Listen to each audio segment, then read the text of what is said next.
Roadrunner, addresses the suicide right off the bat, and it really goes deep in on it at the end. The film's still a celebration of life, but it doesn't shy away from Anthony's failings and his humanity. Was there ever any hesitancy to cover his death, in depth?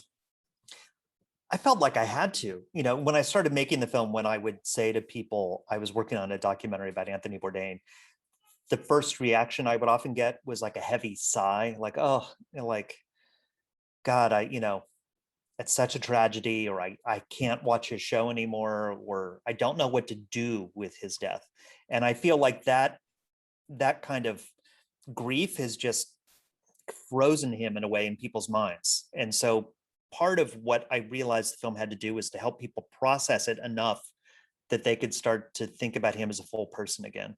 That we had to kind of explain it enough, or at least process enough, that people can go back and remember what they loved about Bourdain.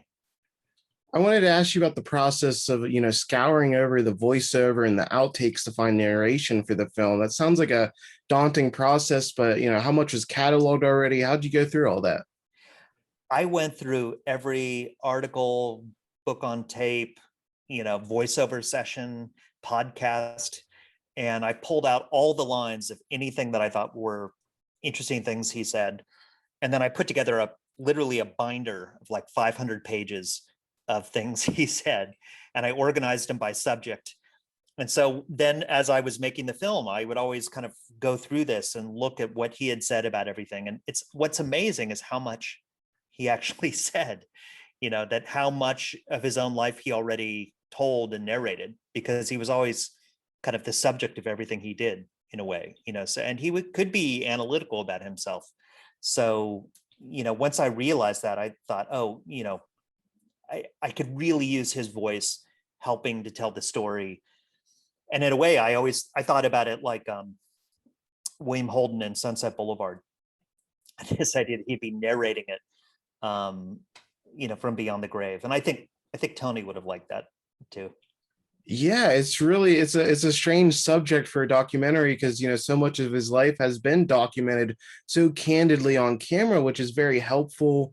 I'm sure when putting Roadrunner together, how did that differ to something like Won't You Be My Neighbor, just because the vast amount of footage already available? I mean, what was great about it, and is that yes, so much of his life was on camera, but actually a lot of it was on camera, but not on television. So for instance, when he would shoot, oftentimes he would be very open about some problem in his life or what he was going through. And it was part of how he warmed people up, or he would get other people to open up, is by being so open and vulnerable himself. But then they would never use that footage in the shows. So in the raw footage is a lot of him being fairly open and honest about things, which was incredible, but things that never made the show, like this therapy session. We have some footage of it, and they had done an episode in Buenos Aires where, because more people are in therapy in Buenos Aires than any other city in the world, apparently, they decided they were going to put Tony in therapy for a scene. And they kind of staged this therapy scene with the therapist. And in the raw footage, it's 90 minutes of Tony talking about his psychological problems.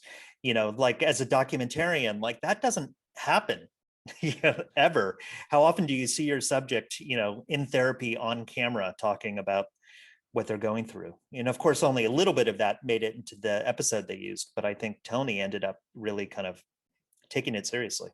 Yeah, thank you so much for your time. It turned out great and really feels like a documentary that was, being worked on for years rather than posthumous. So thank you for your time.